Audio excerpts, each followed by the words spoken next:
प्यारे बच्चों, हम संसाधन के रूप में लोग पाठ का अध्ययन कर रहे हैं। इससे पहले हम आधा पाठ का अध्ययन कर चुके हैं, ठीक है, जिसमें हमने मानव पूंजी के बारे में पढ़ा। अब हम देखते हैं, अगला टॉपिक था हमारा जनसंख्या की गुणवत्ता। यानी हम जनसंख्या जो हमारी है उसकी गुणवत्ता कैसे प्रदर्शित कर सकते हैं। तो जो हमारी जो जनसंख्या की गुणवत्ता है, तो जनसंख्या की गुणवत्ता 3 चीज़ों पर निर्भर करती है: साक्षरता दर, जीवन प्रत्याशा, स्वास्थ्य और कौशल निर्माण। यानी हमारे देश की जो जनसंख्या है वो कितनी गुणवत्ता युक्त है, उसको जानने के लिए हम इन सारी चीज़ों को जानना ज़रूरी है। तो देश की जो साक्षरता दर है, तो बच्चों साक्षरता दर को ज्ञात करने का फॉर्मूला आपके सामने है। साक्षर लोगों की संख्या बटे कुल जनसंख्या, यानी साक्षरता दर बराबर होता है साक्षर लोगों की संख्या बटे कुल जनसंख्या गुणा 100। इससे हम साक्षरता दर निकाल सकते हैं। तो भारत में जो साक्षरता दर थी वो 1951 में 18% थी और पुरुष में थी 27%, महिला थी 9%। और 2011 की जनगणना के अनुसार भारत की साक्षरता दर बढ़कर हो गई है 73%। पुरुष की है इसमें 80.9% और महिला की है 64.6%। ठीक है, हम जानेंगे कि साक्षर किसे कहते हैं। जो व्यक्ति किसी भाषा को पढ़ लिख सके वो साक्षर कहलाता है। तो भारत में तुमने देखा होगा कि महिलाओं की अपेक्षा पुरुषों की साक्षरता दर हमेशा से अधिक रही है। इसके पीछे का कारण है कि महिलाएं घर और घर के बाहर गैर आर्थिक क्रियाकलापों में संलग्न रहती हैं और ठीक है, उन्हें शिक्षित होने के अवसर कम मिलते हैं, इसलिए भारत में साक्षरता दर कम है। और साक्षरता वाले टॉपिक को हम पहले भी पढ़ चुके हैं, ठीक है। इसके बाद बच्चों हम अगला हमारा जो टॉपिक था स्वास्थ्य, ठीक है। अगला जो हमारा टॉपिक था स्वास्थ्य, तो स्वास्थ्य में हम देखेंगे फर्म, जो कोई भी फर्म या फैक्ट्री है वो किसी भी व्यक्ति को जब काम पे रखती है तो वो सोचती है कि वो व्यक्ति उसके लिए इतना अधिक काम करे जिससे उसको ज़्यादा से ज़्यादा लाभ की प्राप्ति हो। यानी कोई भी उत्पादन क्रिया लाभ के लिए ही की जाती है। तो फर्म में ऐसे व्यक्तियों को रोज़गार नहीं दिया जाएगा जो क्या होंगे, अस्वस्थ होंगे। तो किसी व्यक्ति का स्वास्थ्य उसको क्षमता को प्राप्त करने में, बीमारियों को लड़ने की ताकत देता है। तो अस्वस्थ जो लोग होते हैं वो क्या होते हैं, किसी भी संगठन के लिए बोझ बन जाते हैं, ठीक है। तो वास्तव में स्वास्थ्य अपना कल्याण करने का एक अपरिहार्य आधार है। यानी कोई भी जनसंख्या हो, अगर वह स्वस्थ है तो वह स्वयं के लिए भी और राष्ट्र के लिए भी क्या होगी, उपयोगी साबित होगी। तो आइए हम जानते हैं कि भारत में स्वास्थ्य की स्थिति कैसी है। तो जो भारत में स्वास्थ्य की स्थिति को जानने के लिए हमें कुछ सूचक शब्द, जो स्वास्थ्य सूचक संकेतांक हैं, उनको जानना ज़रूरी है। तो स्वास्थ्य सूचक संकेतांक हमारे सामने हैं, जैसे जीवन प्रत्याशा। तो जीवन प्रत्याशा, ठीक है, तो जीवन प्रत्याशा किसे कहेंगे, किसी देश के निवासी जन्म के समय जीवित रह सकने की जो आशा कर सकते हैं।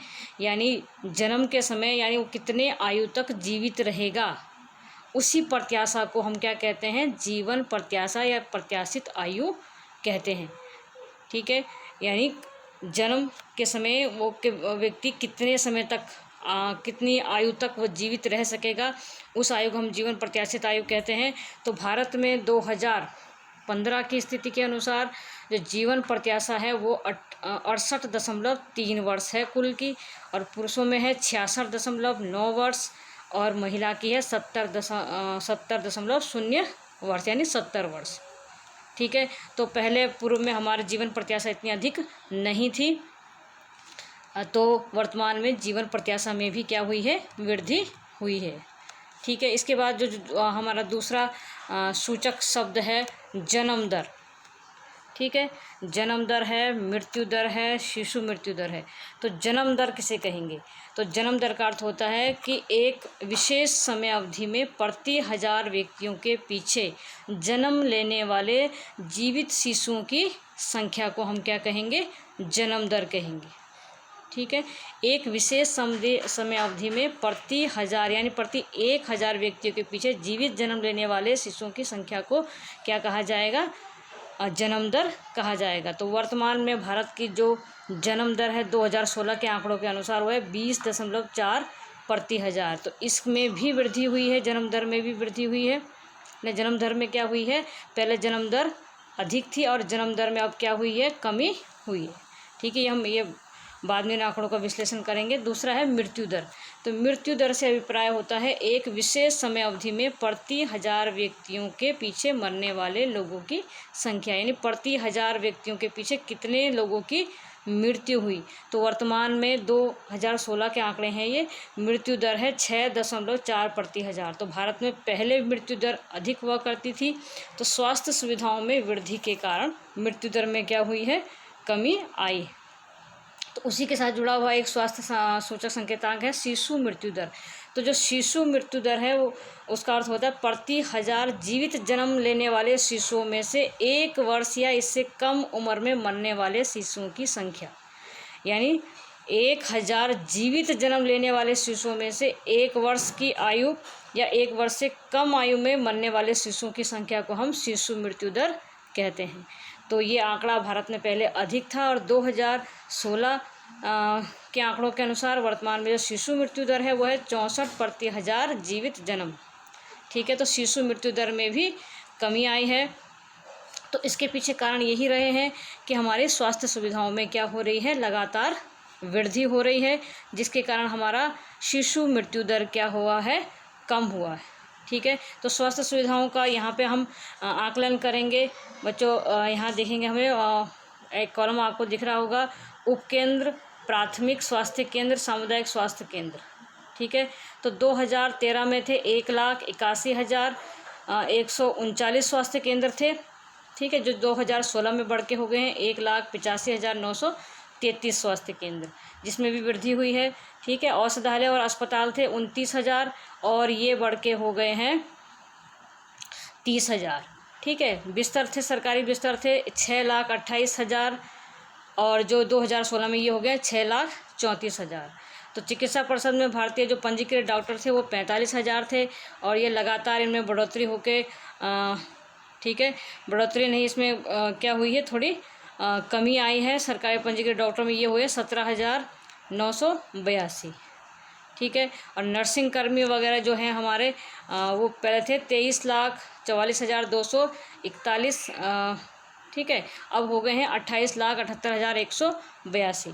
तो भारत में जो स्वास्थ्य सूचकांक हमें ये शो करता है कि भारत की जो स्वास्थ्य की स्थिति है उसमें भी क्या हुआ है, स्वास्थ्य की स्थिति में भी सुधार हुआ है। तो यहाँ पर भी तुमको एक कॉलम बच्चों दिख रहा होगा, जन्म प्रति 1000 था जो पहले, वो इसमें था, दिख रहा होगा यहाँ पे 1981 में था ये 33.9 प्रति 1000 जन्म दर है और ये वर्तमान में घट के हो गई है 2016 में 20.4। यानी स्वास्थ्य सुविधाओं की वृद्धि के कारण जन्म दर पे कंट्रोल किया गया है और इसमें कमी की गई है। मृत्यु दर जो 12.5 थी प्रति 1000 पे मरने वालों की संख्या, अब हो गई है 6.4 2016 में।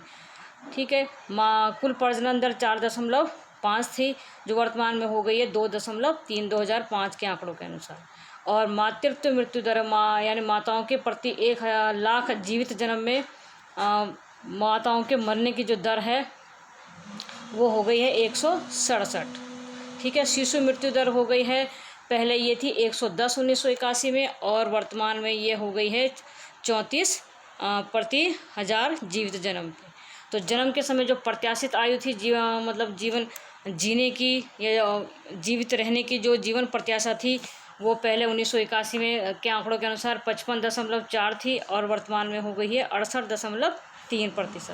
पुरुषों में थी 55.5% और महिलाओं ये वर्तमान स्थिति हो गई है 66 यानी जो हमारे जीवन प्रत्याशा है वो बढ़ी है। उसके पीछे कारण क्या है, स्वास्थ्य सुविधाओं में वृद्धि। महिलाओं की जो जीवन प्रत्याशा थी 55.7 थी जो वर्तमान में हो गई है 2011-15 के बीच के आंकड़े हैं, ये हो गई है 70 वर्ष। तो इस प्रकार ये हमारा स्वास्थ्य सूचकांक है जिससे हमें पता चलता है कि भारत में लगातार स्वास्थ्य सुविधाओं में वृद्धि के कारण हमारी जो स्वास्थ्य सेवाओं में वृद्धि के कारण हमारा जो स्वास्थ्य संकेत हमें प्रदर्शित करता है कि स्वास्थ्य सेवा में वृद्धि कर हमारी जनसंख्या की स्वास्थ्य की स्थिति अच्छी होती जा रही है। ठीक है, तो बच्चों हम इसके हमारे नेक्स्ट टॉपिक पे आते हैं, बेरोज़गारी। ठीक है, तो बेरोज़गारी में हम देखेंगे कि बेरोज़गारी किसे कहते हैं। ठीक है, तो बेरोज़गारी उस समय विद्यमान कही जाती है जब प्रचलित मजदूरी की दर पे काम करने के लिए इच्छुक लोग रोज़गार नहीं पा सकते हैं। यानी प्रचलित मजदूरी की दर जो है उसमें जो काम करने के इच्छुक लोग हैं उनको जब रोज़गार नहीं मिलता है तब हम क्या कहेंगे कि समाज में क्या है, बेरोज़गारी है। तो ये हमने शकल की कहानी पढ़ी थी। तो शकल की माँ शीला अपने घरेलू कामकाज और बच्चों की देखभाल करती है और अपने पति बूटा की मदद करती है। शकल का भाई जीतू और बहन सीतू अपना समय खेलने और घूमने फिरने में गुजारते हैं। तो शीला या जीतू या सीतू बेरोज़गार कहेंगे? हम इसको बेरोज़गार नहीं कह सकते हैं, क्योंकि शीला अपने घरेलू कामकाज करती है, वो घर से बाहर काम करने कहीं नहीं जाती है। ठीक है, और उसके जो जीतू या सीतू हैं वो भी अपना घर का ही काम करते हैं, इसको हम उनको बेरोज़गार नहीं कहेंगे। ठीक है, तो भारत की जो श्रम बल जनसंख्या है उसमें से वे लोग शामिल किए जाते हैं श्रम बल की जनसंख्या में, यानी कार्य करने वाले लोग में किनको हम सम्मिलित करते हैं, जिनकी उम्र 15 वर्ष से 59 वर्ष के बीच होती है। यानी 15 वर्ष से कम की जो जनसंख्या है वो हमारी आश्रित जनसंख्या कहलाती है। 59 वर्ष यानी 59 वर्ष से ऊपर के जो लोग हैं उसको भी हम क्या कहते हैं, आश्रित जनसंख्या। यानी हमारी जो कार्यकारी जनसंख्या है, जो देश के लिए उत्पादन कार्य करेगी, वो जनसंख्या है 15 वर्ष से लेकर 59 वर्ष के आयु वर्ग के बीच के लोग हमारे कार्यकारी जनसंख्या में आते हैं। तो इसमें हम देखेंगे जो लोग 15 वर्ष से नीचे हैं हम उसको बेरोज़गार नहीं कहेंगे। ठीक है, और 60 वर्ष से ऊपर के जो लोग हैं उनको भी हम बेरोज़गार नहीं कहेंगे। तो शकल की माँ शीला परिवार के लिए काम करती है, अपने घर से बाहर जाकर पारिश्रमिक के काम करने के लिए इच्छुक नहीं है, इसलिए हम उसे भी बेरोज़गार नहीं कह सकते। तो शकल के दादा दादी ये का वर्णन इस कहानी में नहीं कहा गया है। अगर होते भी तो वो 60 वर्ष से ऊपर के होते तो वो भी बेरोज़गार नहीं कहलाते। तो अगर हम जब भी बेरोज़गारी की गणना करेंगे तो हम उसमें देखेंगे 15 वर्ष से लेकर 59 वर्ष के आयु वर्ग के बीच ऐसे लोग जो काम करने के इच्छुक हैं प्रचलित मजदूरी की दर पे, और उनको जब काम नहीं मिलता है तब वो हम उनको बेरोज़गार की श्रेणी में रखेंगे। तो अब देखते हैं बच्चों भारत में कितने प्रकार की बेरोज़गारी पाई जाती है। तो भारत के ग्रामीण और नगरीय क्षेत्रों में बेरोज़गारी अलग अलग प्रकार की पाई जाती है। तो इसी आधार पे हम बेरोज़गारी को भी बांट सकते हैं। तो ग्रामीण क्षेत्रों में मौसमी और प्रच्छन्न बेरोज़गारी देखने को मिलती है। ठीक है, तो मौसमी बेरोज़गारी तब होती है जब लोग वर्ष के कुछ महीनों में रोज़गार प्राप्त नहीं कर पाते हैं। यानी मौसमी बेरोज़गारी नाम से स्पष्ट है कि वर्ष के कुछ विशेष मौसम में वो लोग क्या रहते हैं, बेरोज़गार रहते हैं, कार्य नहीं प्राप्त करते हैं, इसलिए इसको हम मौसमी बेरोज़गारी कहते हैं। यानी पूरे वर्ष भर उनको काम नहीं मिलता है, कुछ ही मौसम में कुछ ही विशेष महीनों में काम मिलता है। तो कृषि पे आश्रित लोग आमतौर पर इस समस्या से जूझते हैं, यानी उनको मौसमी बेरोज़गारी का सामना करना पड़ता है। तो देखा कुछ वर्ष के जो विशेष मौसम है जहाँ पे बुआई, कटाई, निराई और गहई के समय में इसमें क्या होता है, लोगों को अधिक काम मिलता है। इसके अलावा बुआई, कटाई, निराई और गहाई के बाद जब हो जाती है कृषि में, तो इनके बाद के जो महीने होते हैं, बीच के जो महीने होते हैं, उस महीनों में लोगों को काम नहीं मिलता है ग्रामीण क्षेत्रों में। तो ये इसको हम क्या कहेंगे, मौसमी बेरोज़गारी के शिकार हैं वो लोग। और दूसरे प्रकार की जो बेरोज़गारी भारत में पाई जाती है वो है प्रच्छन्न बेरोज़गारी। भारत के ग्रामीण क्षेत्रों में अधिकतर दिखती है। प्रच्छन्न बेरोज़गारी में क्या होता है, जो व्यक्ति जो कार्य कर रहा है, जिस भूखंड में लोग नियोजित प्रतीत होते हैं, जहां उन्हें काम मिलता है, ठीक है, वहां पे कम लोगों की आवश्यकता होती है लेकिन ज़्यादा लोग काम पे लगे होते हैं। जैसे में हम उदाहरण देखेंगे, किसी काम में 5 लोगों की आवश्यकता है लेकिन उसमें 8 लोग लगे होते हैं, यानी 3 लोग क्या हैं, अतिरिक्त हैं। अगर इन 3 लोगों को अगर हम अलग भी कर दें, 5 लोग काम करते हैं, वो इसी खेत में काम कर रहे हैं, वो 8 लोग उसमें काम कर रहे हैं, केवल जहाँ 5 लोगों की आवश्यकता है। अगर 3 लोगों को काम के द्वारा हटा भी दिया जाता है तो उत्पादन में कोई असर नहीं पड़ेगा, यानी उत्पादन कम नहीं होगा। तो इसका अर्थ यह है कि वास्तव में उत्पादन कार्य कौन लोग कर रहे हैं, 5 लोग मिलकर उत्पादन कार्य कर रहे हैं। 3 लोग को हटा भी देंगे तो खेती की उत्पादकता में कोई कमी नहीं आएगी। और खेत में 5 लोगों के ही काम की आवश्यकता है। 3 लोग क्या है, परछन का मतलब होता है छुपा हुआ, यानी अदृश्य रूप से। तो 3 लोग अदृश्य रूप से क्या हैं, बेरोजगार हैं। ठीक है। तो भारत के शहरी क्षेत्रों में जो बेरोजगारी पाई जाती है वो है शिक्षित बेरोजगारी। तो शिक्षित बेरोजगारी भारत के शहरी क्षेत्रों में बहुत अधिक देखने को मिलती है। इसमें देखने हमने मैट्रिक और स्नातक और स्नातकोत्तर स्तर के अनेक युवा क्या है, रोजगार प्राप्त करने में क्या है, असमर्थ हैं। उन्होंने मैट्रिक की शिक्षा प्राप्त कर दिया, स्नातक कर दिया, स्नातकोत्तर कर दिया है, फिर भी उनको रोजगार प्राप्त नहीं हो रहा है। तो ये प्रकार के विरोधी जनशक्ति हमको दिख रही है, जहाँ हम एक तरफ दे रहे हैं कि हम कह रहे हैं कि व्यक्ति को शिक्षित बनाओ, उसको अधिक रोजगार मिलेगा, वहीं पर हमको यहाँ देखने को मिलता है शिक्षित होने के बावजूद भी शिक्षित बेरोजगारी देखने को मिल रही है। ठीक है। और एक और बेरोजगारी हमको यहाँ पे दिखती है, तकनीकी अर्हता प्राप्त लोग। तकनीकी अर्हता मतलब किसी टेक्निक का किसी भी कार्य में वो क्या है, विशेषज्ञ हैं, फिर भी क्या है, उनका उपयोग नहीं किया जा रहा है। ठीक है। तो ऐसे लोग भी क्या हैं, बेरोजगार हैं। तो बेरोजगारी के कारण भारत में क्या क्या हानि होती है, बेरोजगारी में जनशक्ति संसाधन की बर्बादी होती है। यानी जो लोग क्या होते हैं, अर्थव्यवस्था की परिसंपत्ति हो जाते हैं। परिसंपत्ति होना था उनके लिए, संपत्ति के रूप में होना था, मगर वो बेरोजगारी के कारण क्या बन जाते हैं, दायित्व में बदल जाते हैं। यानी उन्होंने पालन करना था मगर उनका पालन करना पड़ रहा है। युवकों में निराशा और हताशा की भावना होने लगती है। लोगों के पास अपने परिवार का भरण पोषण करने के लिए पर्याप्त मुद्रा नहीं हो पाती है। शिक्षित लोगों के साथ जो कार्य करने के इच्छुक हैं और सार्थक रोजगार प्राप्त करने में समर्थ है, उनका यह एक बड़ा सामाजिक अपव्यय है। यानी जो काम करने के योग्य हैं और उनको शिक्षित भी हैं, प्रशिक्षित भी हैं, रोजगार प्राप्त नहीं हो रहा है, तो इस प्रकार से उनका बहुत बड़ा अपव्यय हो रहा है, सामाजिक अपव्यय किया जा रहा है। उनका अगर हम उपयोग नहीं कर पाएंगे तो देश का विकास नहीं हो पाएगा। तो बेरोजगारी का में से और क्या होता है, बेरोजगारी में आर्थिक बोझ में वृद्धि होती है। यानी देश पे क्या बढ़ता है, आर्थिक बोझ पड़ता है। किसी व्यक्ति और साथ ही साथ समाज के जीवन की गुणवत्ता पे बुरा प्रभाव पड़ता है। जब किसी परिवार को मात्र जीवन निर्वाह स्तर पर रहना पड़ता है तो उसके स्वास्थ्य पर भी आम गिरावट आती है। यानी जो काम उसने रोजगार अगर उसे मिलता तो उसका जीवन निर्वाह स्तर क्या होता, अच्छा होता, और उसकी स्वास्थ्य का स्तर भी अच्छा होता। ठीक है। अगर रोजगार प्राप्त नहीं होता है तो जीवन निर्वाह स्तर भी निम्न स्तर का होता है, उससे व्यक्ति का स्वास्थ्य भी ठीक नहीं रहता है, वो अपने स्वास्थ्य की देखभाल नहीं कर पाएगा।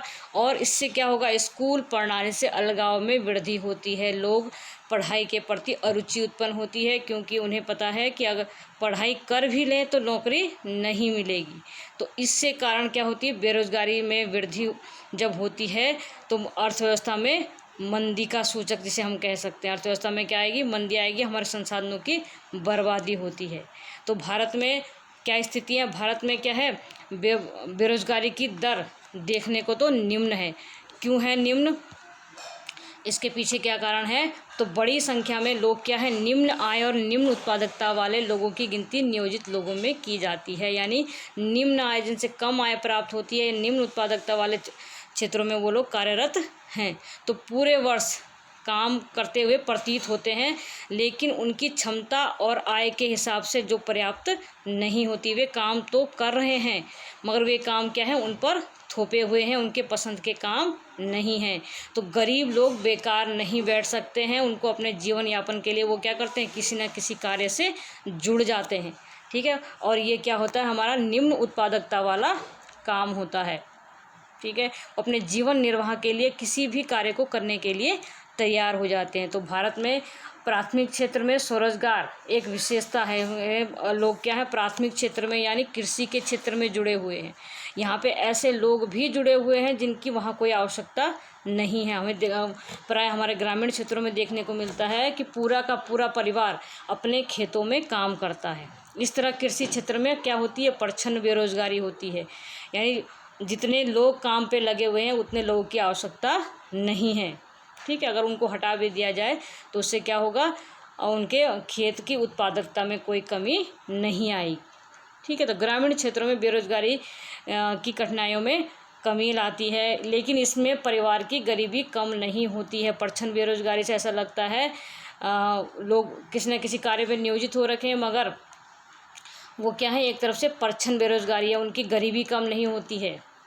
ठीक है, वो ऐसा कार्य कर रहे हैं जिससे उनका, अगर उनको हटा भी देंगे तो उनकी खेत के उत्पादकता में कोई कमी नहीं आने वाली है। तो तीनों क्षेत्रों के रोजगार के परिदृश्य की चर्चा करते हैं। तो भारत में कृषि सबसे अधिक अवशोषण करने वाला अर्थव्यवस्था का क्षेत्र कौन सा है? कृषि है। पिछले वर्षों में पूर्ण 40% बेरोजगारी के कारण कृषि पे जनसंख्या की निर्भरता में कुछ कमी आई है। ठीक है, कृषि पर जनसंख्या की निर्भरता कम हुई है। जहाँ पे पहले 70% जनसंख्या भारत की कृषि पे निर्भर हुआ करती थी, अब वो आंकड़ा कम होकर 60% या 55% तक देखने को मिल रहा है। ठीक है, कृषि अधिशेष श्रम का कुछ भाग द्वितीयक क्षेत्र में और तृतीयक क्षेत्र में चला गया, यानी कुछ विनिर्माण के क्षेत्र में और कुछ सेवाओं में वृद्धि होने के कारण लोग कहाँ चले गए हैं? प्राथमिक क्षेत्र से हटकर, यानी कृषि क्षेत्र से हटकर द्वितीयक और तृतीयक क्षेत्र में कार्य करने लगे हैं। तृतीयक क्षेत्र में जैव प्रौद्योगिकी, सूचना प्रौद्योगिकी आदि सभी विभिन्न नई सेवाओं के आने के कारण लोगों को इस क्षेत्र में क्या हो रहा है? रोजगार की प्राप्ति हो रही है। ठीक है, तो हम किस प्रकार रोजगार बढ़ा सकते हैं, इसको हम देखते हैं। एक गांव की कहानी है जिसमें एक अनेक परिवार रहते थे। प्रत्येक परिवार में इतना उपज लेता था कि उसमें सदस्य खा पी सके। परिवार के सदस्य अपने कपड़े बुनते, अपने बच्चों को पढ़ाते, इस तरह प्रत्येक परिवार अपनी आवश्यकताएं स्वयं पूरी कर लेता था। इनमें एक परिवार ने अपने एक बेटे का कृषि महाविद्यालय में भेजने का फैसला किया। लड़के को निकट के एक कृषि महाविद्यालय में प्रवेश मिल गया और कुछ समय पश्चात वह कृषि इंजीनियरिंग की योग्यता प्राप्त कर ली। ठीक है, देखो यहाँ बच्चों, मानव पूंजी के निर्माण में शिक्षा और प्रशिक्षण उसको प्राप्त हो रहा है। गाँव वापस लौटकर वह आया तो वह इतना सृजनात्मक निकला कि उसने उन्नत किस्म के हल का नमूना तैयार किया, यानी नए किस्म के हल का नमूना तैयार किया जिसमें गेहूं की उपज में क्या होती थी? वृद्धि हो गई। इस तरह गांव में एग्रो इंजीनियरिंग का एक नया काम सृजित हुआ और वहीं उसकी पूर्ति भी हुई।